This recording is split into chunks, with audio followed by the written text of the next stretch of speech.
So, as we have seen that the TCP has two phases. One we call it to be a slow start phase, and in the slow start phase the congestion window doubles after every round trip times.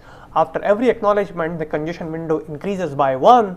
So, when the acknowledgement for all the packets transmitted during a window had come, then the window size actually gets doubled. So, this is what is called as the slow start phase. So, even though the increase is faster, but still we call it to be a slow start phase, because otherwise historically the TCP used to start the window from a window size equal to the receiver's advertised window size. So, in the slow start phase, the congestion window increases exponentially, and it increases exponentially till it reaches a window size which we call it to be a slow start threshold or a slow start threshold variable. So, it reaches the window size up to that, and after that the TCP goes into the congestion avoidance phase, and in the congestion avoidance phase we follow an additive increase and multiplicative decrease procedure. Now, however, in the slow start phase, if you are exponentially increasing the window size and if the TCP detects the packet loss, then again the window size drops to 1 and the TCP enters into a slow start phase again. Okay.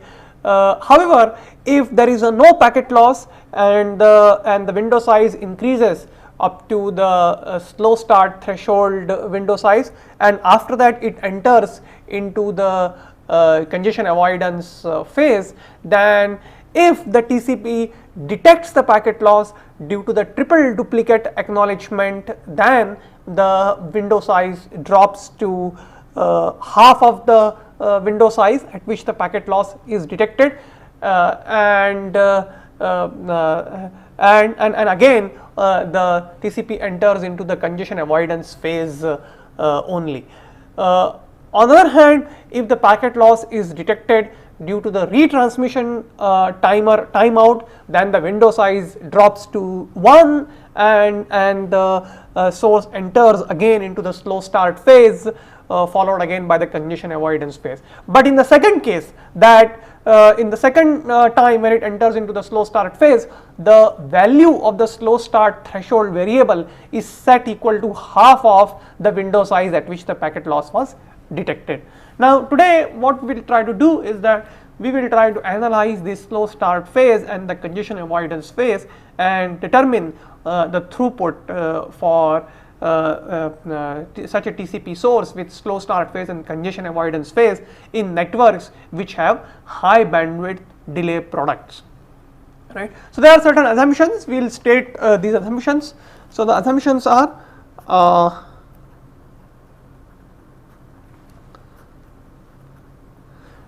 we assume that we have an infinite data source. That means the source always has data to transmit. We also assume that there is a single bottleneck link.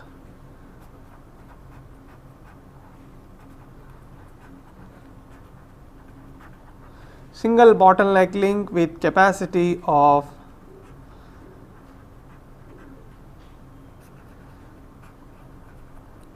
mu packets per second. We assume that the bottleneck buffer size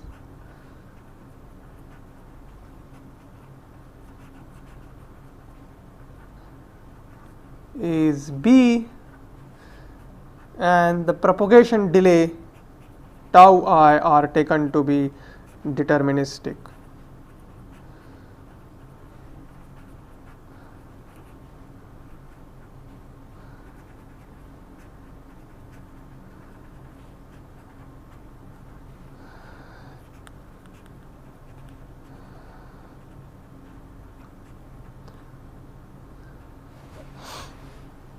Right.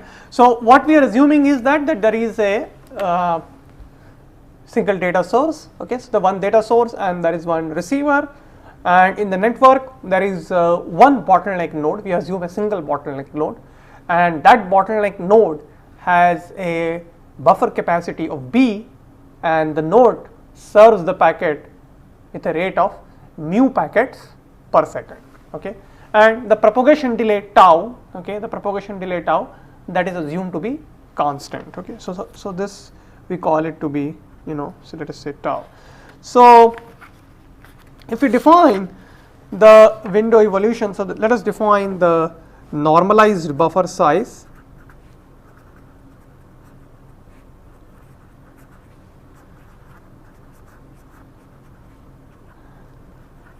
So the normalized buffer size beta is defined to be B upon mu tau plus 1. Okay, so this is the normalized buffer size. So let us define T to be equal to tau plus 1 upon mu, right. So now this is the propagation delay,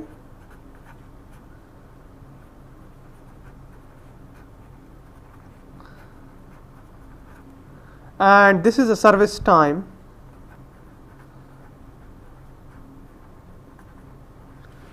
So this is the total round trip time. So tau therefore denotes the round trip time. Okay, so this I can write to be B upon mu T. Okay, now mu is the service rate, T is the round trip time. So therefore, so this is the delay. Okay, and this is the bandwidth. Okay, so if B is less than or equal, beta is less than or equal to 1, that means we have the case of large bandwidth delay product.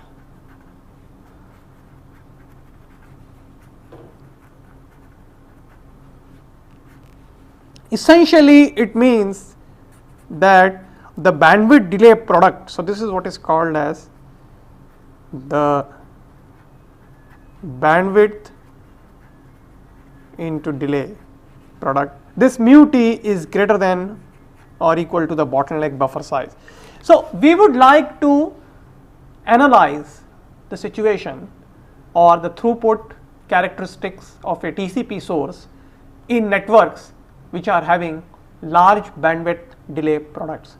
By large bandwidth delay products, we say that the product of the bandwidth into the delay, and where the delay happens to be the sum of the propagation delays plus the service time, that is greater than or equal to the buffer size, that is greater than the bottleneck buffer capacity. Okay. Now let us try to therefore analyze such networks which are having large bandwidth delay products. So the analysis of such networks which are having large bandwidth delay products. Now the maximum window size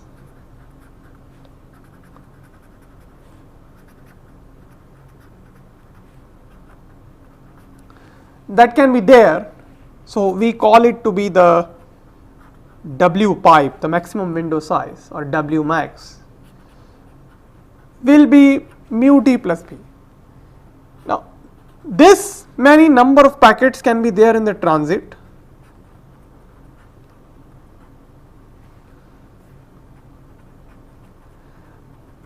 and these many number of packets that can be stored in the buffer.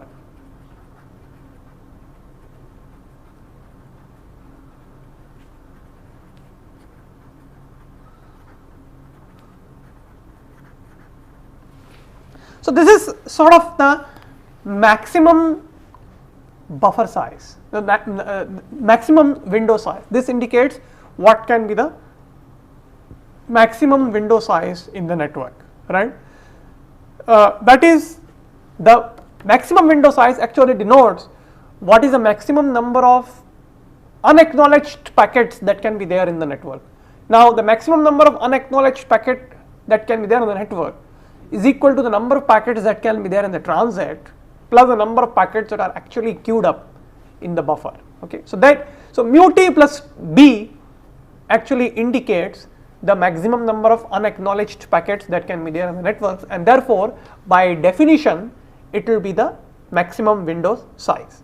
Now let us try to see how the window evolution takes place during the slow start phase. The things will become then clearer. So the situation is something like this, that there is a source, we got a bottleneck buffer of size B, and this is serving at a rate of mu packets per source, and we have the propagation delay of tau, and this serves packets at the rate of mu packets per second, and this is a destinations, and the propagation delay is tau.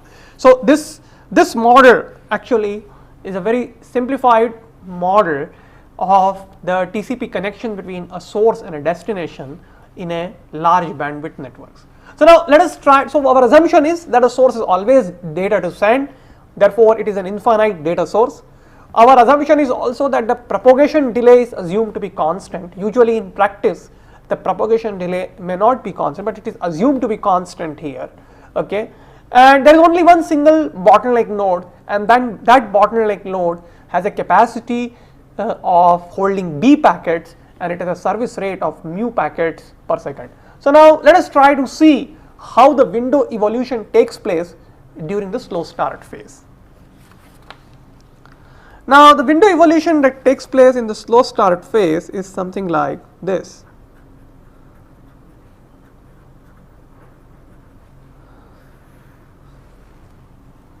That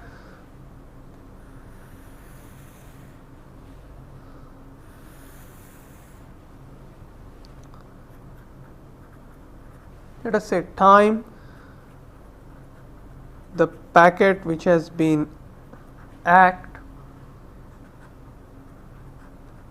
window size, packet number, and then queue length. Now if you see at time 0, window size is 1 in the slow start phase. So we release the packet number 1, and the queue length, that packet will go into this buffer, right. This packet will go directly into the buffer when the packet number 1 is released, and it will sit here, and then the queue length will be 1. Now after t time unit interval at time t, right. Now note that this t here consists of tau plus 1 upon mu, that is the propagation delay plus the service time. So when this packet 1 has been released here, okay, after the time t, the packet that has been acknowledged will be the packet number 1, and when this packet is acknowledged, the window size becomes 2, and then we will release the packet 2 and 3 that will be released, okay, and these two packets will go into the buffer and sit there, right. So now what is happening during the slow start phase? Initially we start from the window size equal to 1. We release that packet. When that packet's acknowledgement comes back after a round trip time, and that is denoted by capital T here, when the packet's acknowledgement comes back after the round trip time, the window size now doubles.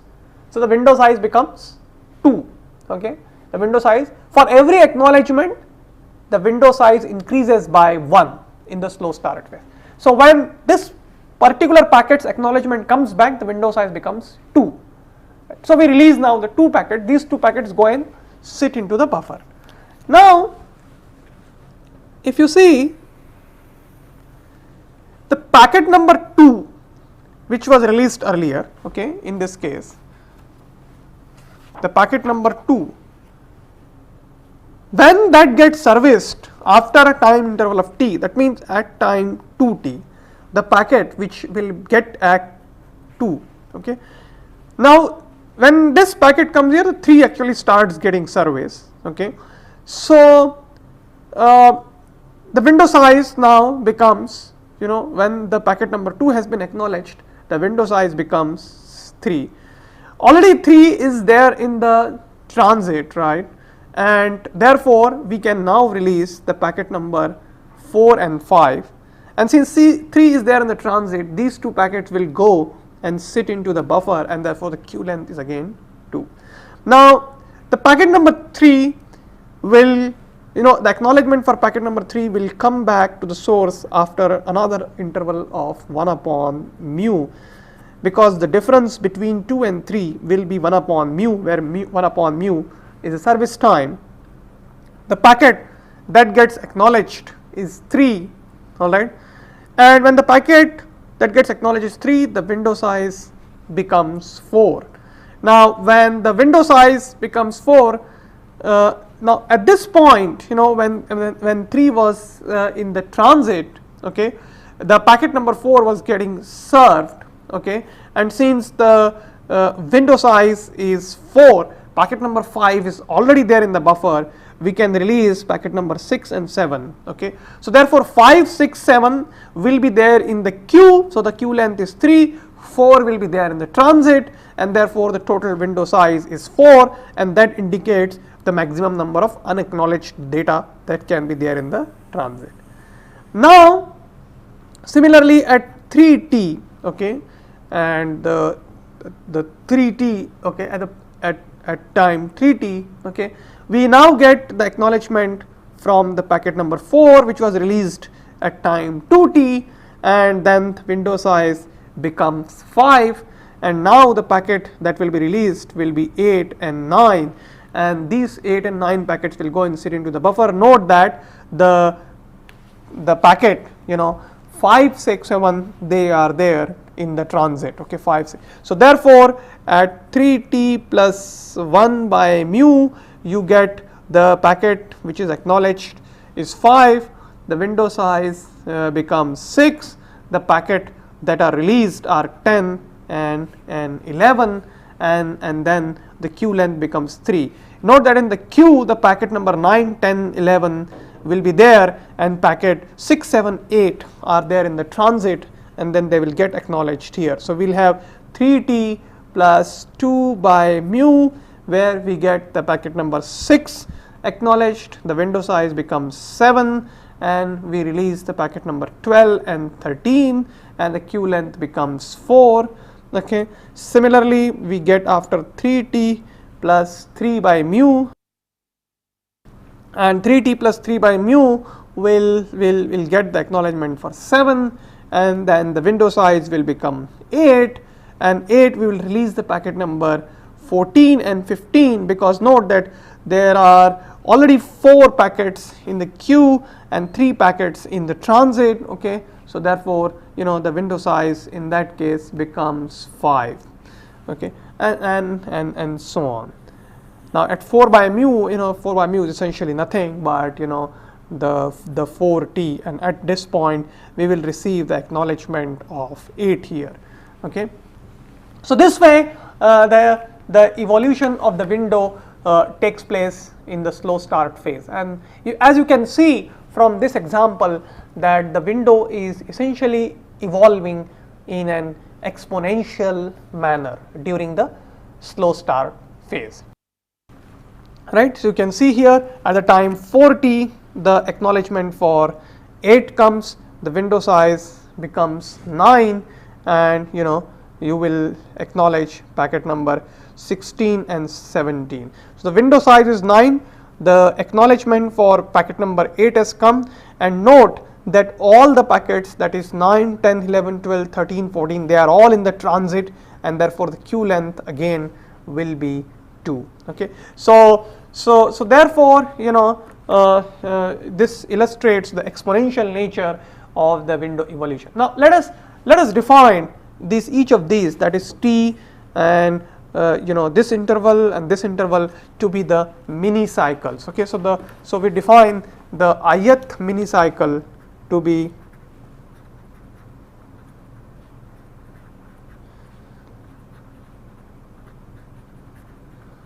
denoted by it into so this indicates our ith mini cycle. Now let us say that wt denotes the window evolution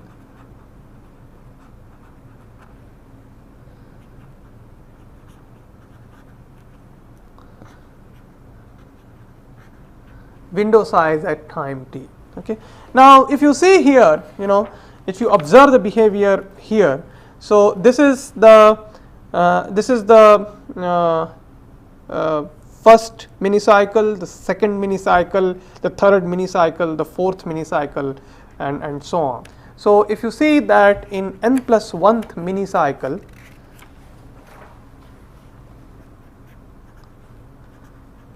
in n plus 1th minicycle, the window size W is nt plus t plus m by mu. So, the window size at nt plus t plus m by mu is given by 2 raised to power n plus m plus 1 for m lying between 2 raised to power n minus 1 and 0. Or in other words, if you see in nth minicycle,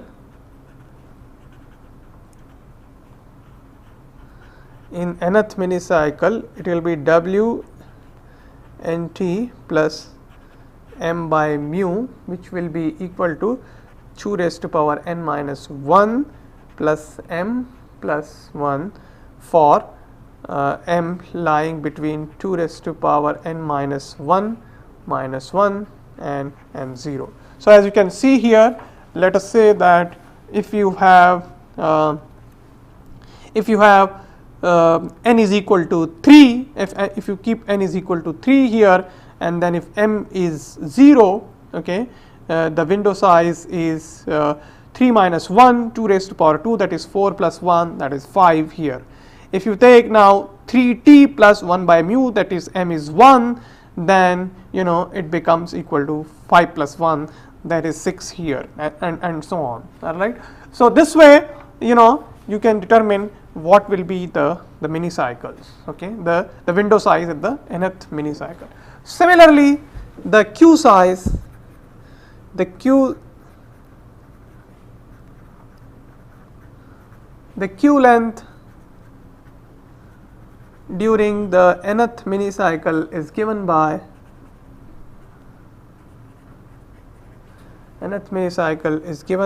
Q of nt plus m by mu will be equal to m plus 2, again for m lying between 0 to 2 raised to power n minus 1. So, this is the Q length. Now, if you see from here, in the nth minicycle, the maximum window size will be when m achieves a value of 2 raised to power n minus 1, and that will be 2 raised to power n. So, as you can see here, that in nth minicycle,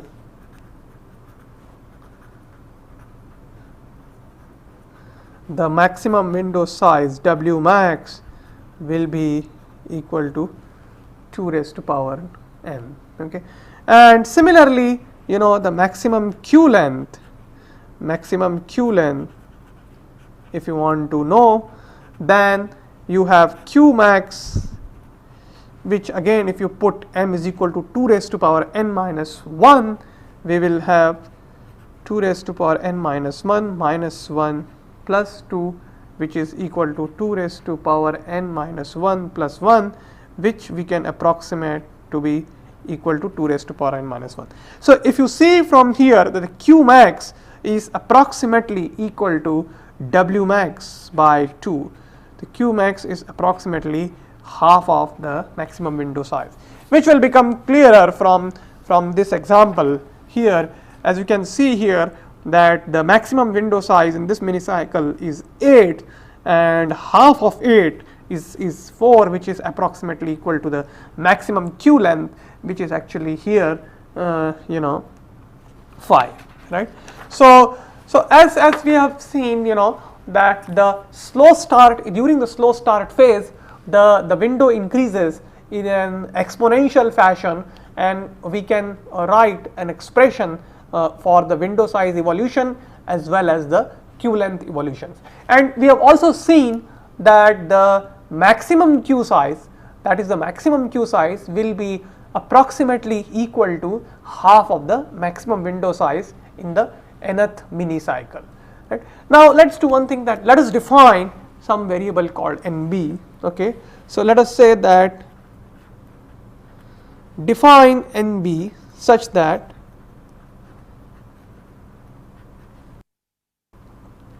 define NB such that 2 raised to power NB minus 1 plus 1 is less than B, that is B is the buffer size, but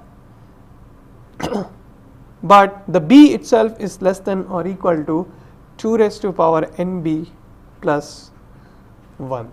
So we choose an NB such that the 2 raised to power NB plus 1 is greater than or equal to the buffer size, but 2 raised to power NB minus 1, okay, plus 1 is less than the buffer size, right. So we have chosen some number NB such that this relationship holds good. Now in,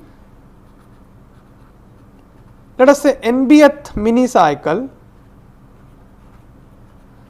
right, what will be the Q max? If you see from our expression for the Q max, that is the maximum Q length, the maximum Q length will be equal to 2 raised to power NB minus 1 plus 1, okay.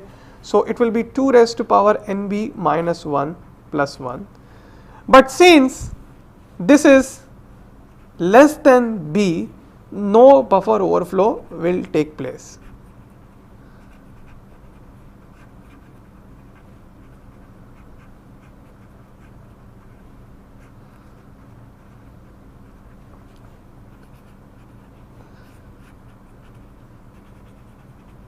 In NBth mini cycle, right. So what we are saying is that choose some number NB such that 2 raised to power NB minus 1, that is plus 1, this the buffer size B lies between these two quantities. So if you now take NBth mini cycle, if I now take NBth mini cycle, we know that in NBth mini cycle the maximum Q length will reach 2 raised to power NB minus 1 plus 1. Now since by our assumption this quantity is less than the buffer size, no buffer overflow will take place in the NBth mini cycle. However, since 2 raised to power NB plus 1, which is going to be the maximum Q length in the NB plus 1th mini cycle, the buffer overflow can occur in the NBth plus 1 mini cycle. So since 2 raised to power NB plus 1, which is equal to Q max in NB plus 1th mini cycle is greater than or equal to B, buffer overflow will occur in NB plus 1th mini cycle.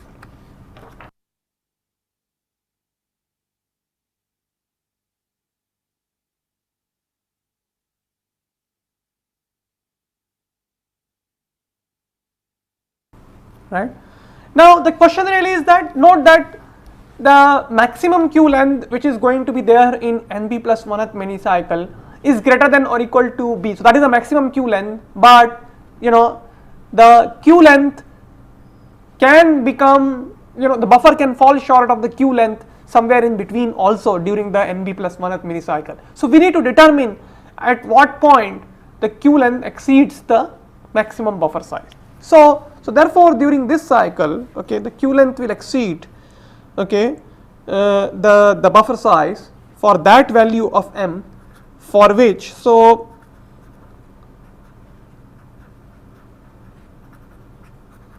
this is the Q length in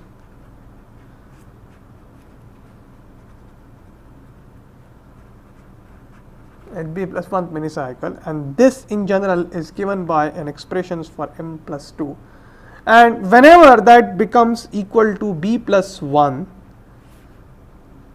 okay, if it becomes equal to, buffer overflow will occur.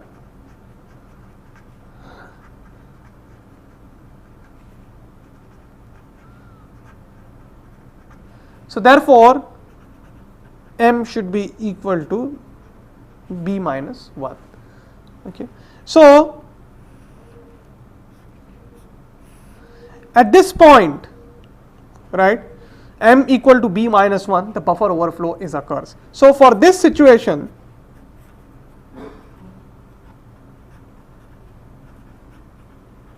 the window size is call it to be WB, which is given by W of NBT plus T plus m by mu, and if I keep m equal to b minus 1, so now actually this is equal to 2 raised to power nb plus m plus 1, which becomes equal to 2 raised to power nb plus b. Right. So you can see here from this situation, because we have an expression for the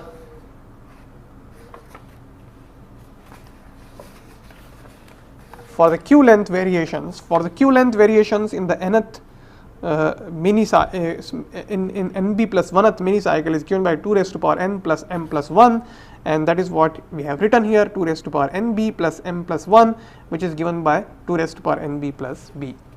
Now, since by definition our buffer b is less than or equal to 2 raised to power nb plus 1 and b is greater than 2 raised to power nb minus 1 plus 1, we can approximate the WB to be equal to 2b. Okay, it's approximated to be equal to 2b.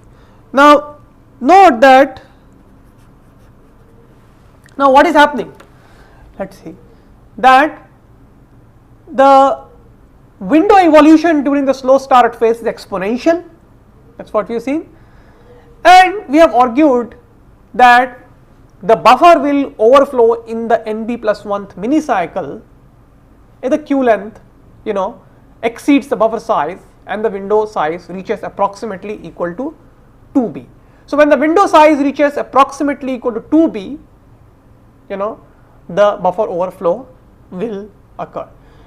Now the thing is, this to happen, that the buffer overflow should occur in the slow start phase, this maximum window size, that is W, should be less than or equal to the slow start threshold, because if it is not less than or equal to the slow start threshold, then actually the slow start threshold itself would have passed. Okay, so the buffer overflow occurs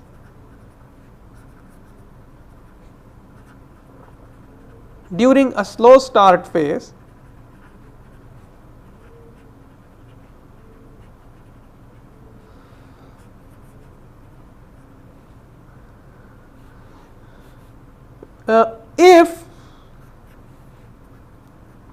only if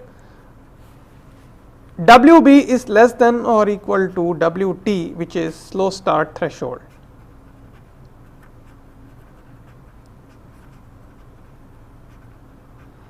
And WB is the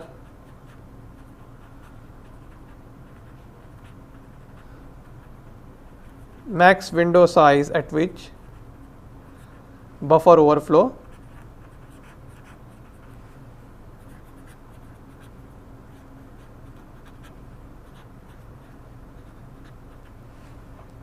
so this, if this window size WB is less than or equal to the slow start threshold, then only the buffer overflow will occur during the slow start phase. At least what we are trying to say is that a slow start phase should last. Now the question is how we have chosen the slow start threshold, that is WT, right? So now let us see how we have chosen WT. Now note that the maximum window size that can be there, W max, can be mu t plus b. This was our W pipe, right? Because this is the bottleneck buffer size, so that this denotes the maximum number of packets that can be there in the buffer, and mu t denotes the maximum number of packets that can be there in the transit. So therefore mu t plus b is the maximum window size that can be there for this source destination pair, which has the bottlenecks, which has a single bottleneck node with a link capacity of mu and the buffer size of b. So mu t plus b can be the maximum window size for this source destination pair. So this is the maximum window size, and typically we will set the slow start threshold Wt to be half of this, that is W pi by 2, and that we will keep it to be equal to mu t plus b by 2, and which denotes to be equal to 1 plus beta mu t upon 2, which if we write this expression in terms of beta. Now Wb we have written to be equal to 2b, which we can approximate to be equal to 2b into, which is equal to 2 twice of beta into mu t. That means a buffer overflow will occur during a slow start phase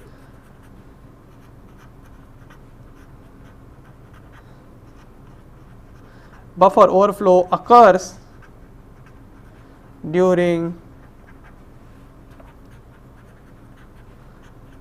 a slow start phase if twice of beta mu t is less than or equal to 1 plus beta mu t by 2, which implies that beta should be less than or equal to 1 by 3.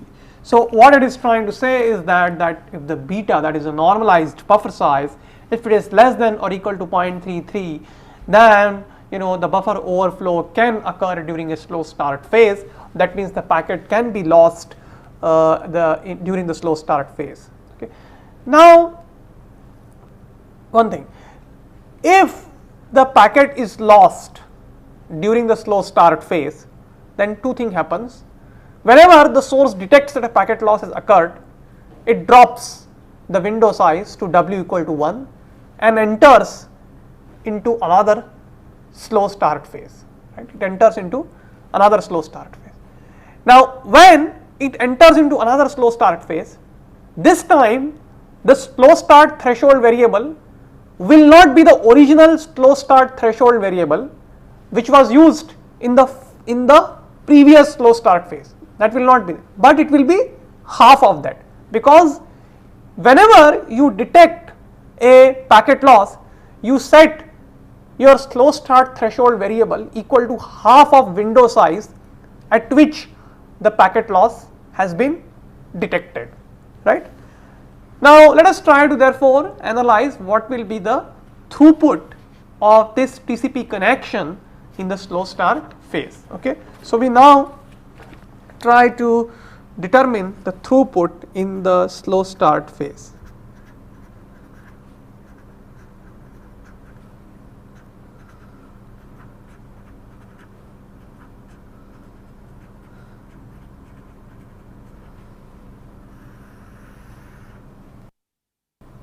Now in this case we consider two cases. In case 1, we assume that no buffer overflow occurs during slow start phase. Now if you assume that no buffer overflow occurs during slow start phase, that means Wb at which we are saying that a buffer overflow can occur should be greater than the slow start threshold variable, right? If it is greater than the slow start threshold variable, then what happens? Our window size increases to the slow start threshold, and after that the TCP enters into the congestion avoidance phase, right? So therefore now, so that slow start phase, the clean slow start phase, there is no buffer overflow. Another, we consider another case where the buffer overflow occurs during the slow start phase. So we consider two cases.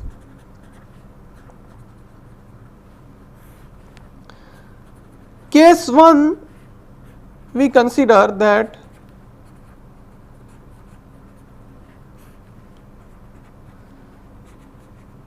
no buffer overflow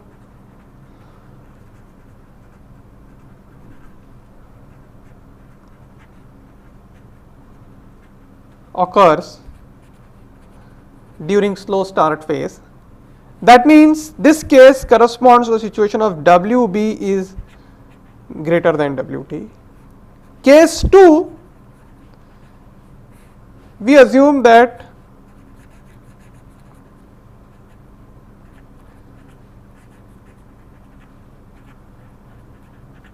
buffer overflow occurs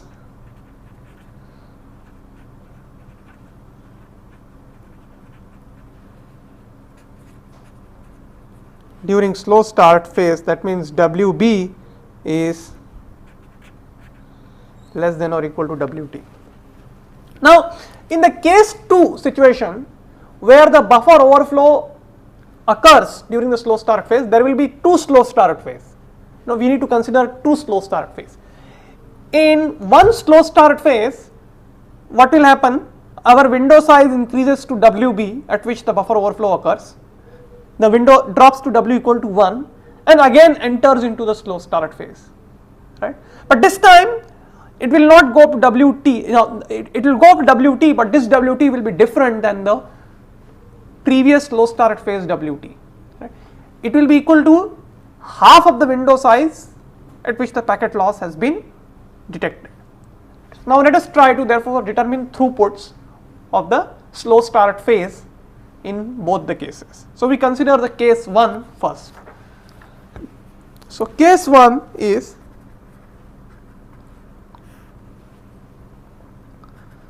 that WB is greater than the slow start threshold. Okay. Now in this case the slow start phase ends when the window size reaches WT. Now we will approximate the window evolution during the slow start phase to be equal to 2 raised to power t by t. Now note that the window is increasing actually in a discrete fashion as we had seen, and we had seen that the window evolution is actually given by W, in the nth mini cycle W n t plus m by mu by this expression. Now we can actually have a continuous time approximation of this, and we can say that a window evolution is given by W t by t.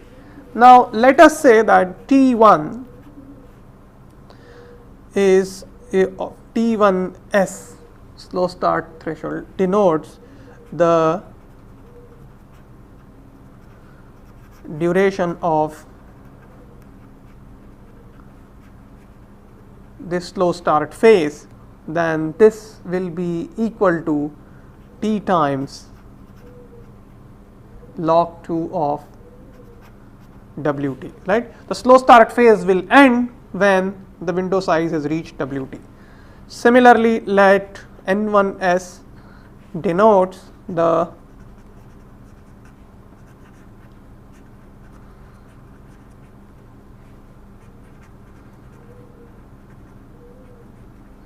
number of packets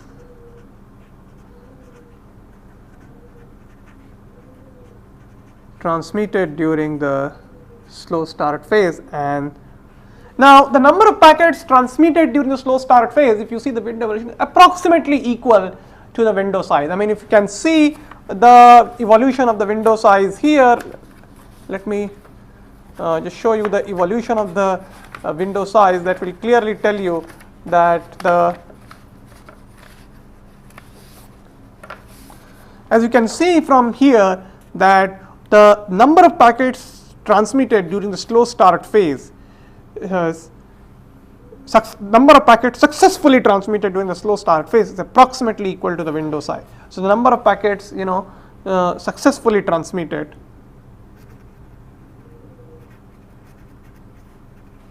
will be approximately equal to the WT, right? Now we consider the case 2.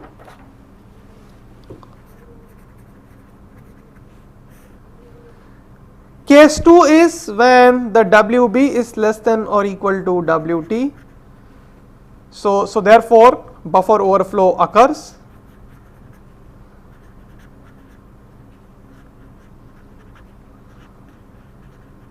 Buffer overflow occurs during the slow start phase.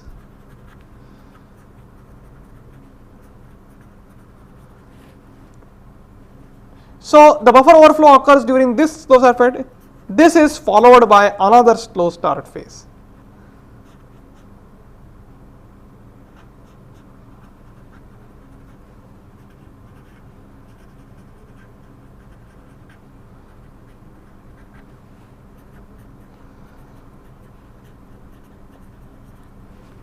Right. So the buffer overflow which occurs during the first slow start phase, this will be followed by another slow start phase. So now let us try to analyze the throughputs in both phases. So first phase we will consider, okay.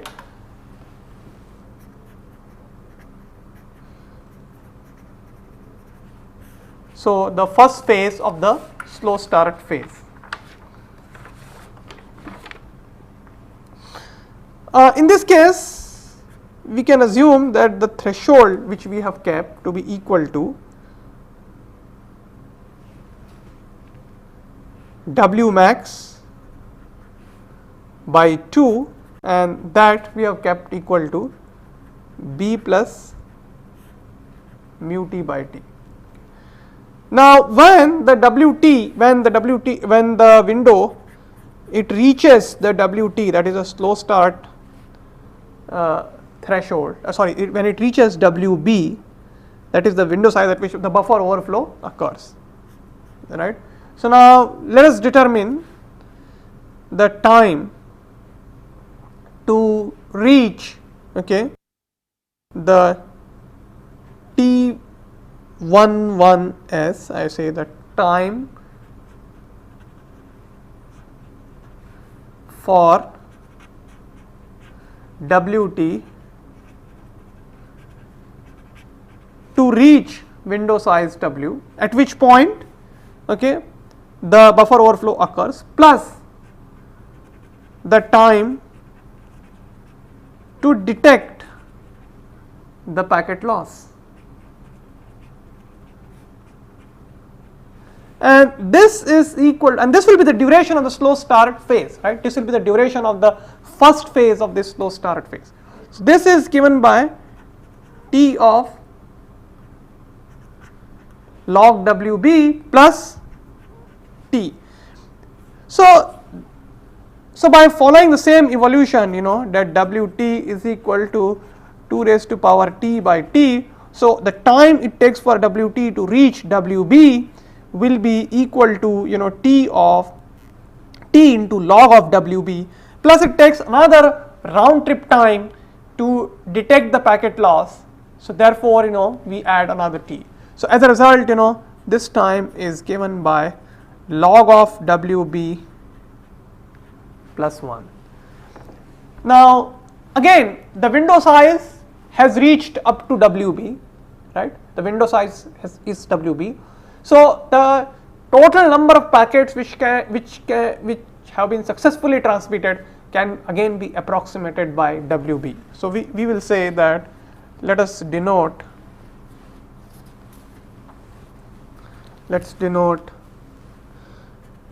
N11s to be equal to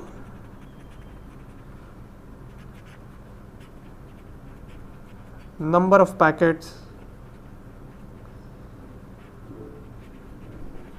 successfully transmitted, and this is given by W, right. So what we are saying is that we are assuming a condition where the buffer overflow occurs during the slow start phase, right. So this is the first phase of the slow start phase. Now the packet loss is detected, okay. When the packet loss is detected, that time the window will drop to W by 1 and another slow start phase begins. So now let us consider the second phase.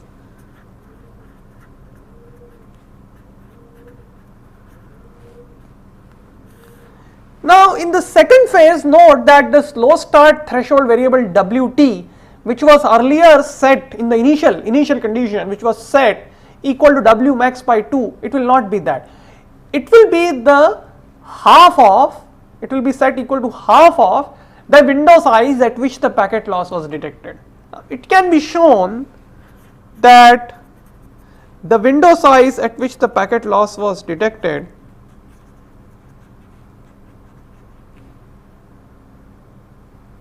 that the window size at the time of packet loss detection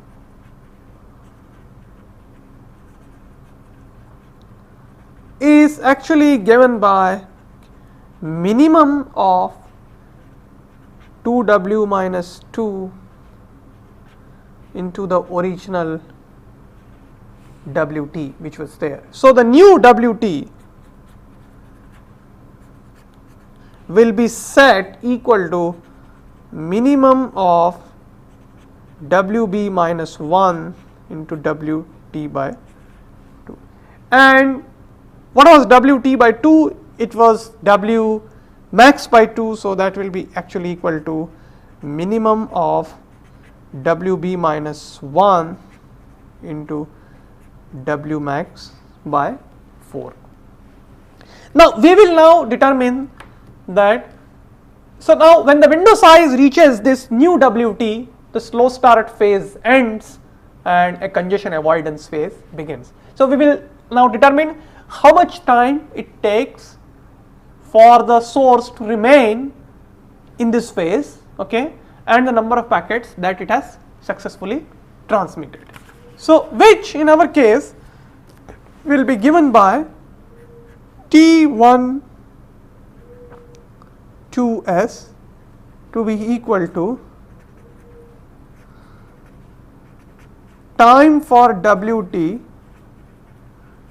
to reach this new slow start threshold, which is given by the T of log of the new slow start threshold, which is Wb by 1 and W max, and the number of packets successfully transmitted N12 is given by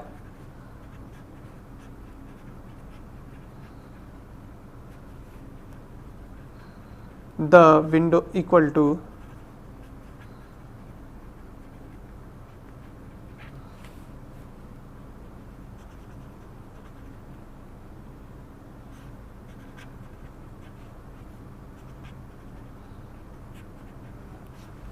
is given by this.